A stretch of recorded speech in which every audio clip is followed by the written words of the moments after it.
एक और बड़ी खबर, रूस बॉर्डर पर तैनात हो सकते हैं नाटो के एटमी हथियार।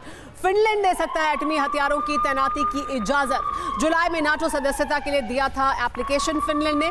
सदस्यता मिली तो नाटो का नया एटमी अड्डा हो सकता है फिनलैंड, और ये जरूर रूस को बहुत नागवार गुजरेगा। रूस लगातार ये कहता रहा है कि फिनलैंड अगर शामिल होगा तो फिर इसका अंजाम सही नहीं होगा।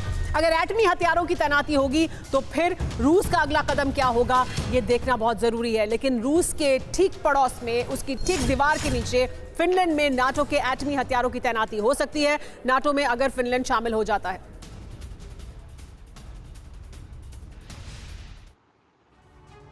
लेकिन यूरोप में कहां एटमी हथियार हैं, ये वो भी आपको बताते हैं, क्योंकि अब ये चर्चा हो रही है कि फिनलैंड नाटो में शामिल हो जाएगा, उसे गो हेड जैसे ही मिलेगा वहां पर भी तैनाती हो सकती है। लेकिन अभी तक यूरोप में कहां मौजूद हैं जो न्यूक्लियर हथियार हैं, वो आइए बताते हैं। यूरोपीय देशों में अमेरिका के करीब 100 न्यूक्लियर हथियार मौजूद हैं, और वो यहां मौजूद हैं। देखिए, ब्रिटेन में मौजूद हैं, फ्रांस में मौजूद हैं, जर्मनी, नीदरलैंड, इटली और बेल्जियम, इन जगहों पर जो न्यूक्लियर हथियार हैं मौजूद हैं। लेकिन अब ईस्टर्न यूरोप में, पूर्वी यूरोप में अगर फिनलैंड भी शामिल होता है, जो कि ठीक रूस की सीमा से लगता हुआ देश है, वहां पर भी तैनाती हो सकती है एटमी हथियारों की, ऐसा बताया जा रहा है। फिनलैंड की जो सीमा है वो रूस से लगती है, और यूक्रेन में भी नाटो के हथियारों की तैनाती, नाटो में शामिल होना ही सबसे बड़ा मुद्दा था पुतिन के लिए, जिसकी वजह से उनका यह कहना है उन्होंने इस युद्ध की शुरुआत की है। लेकिन अगर अब ये बात आगे बढ़ती है तो पोलैंड ने हाल ही में अमेरिका से एटमी हथियार तैनात करने को कहा है।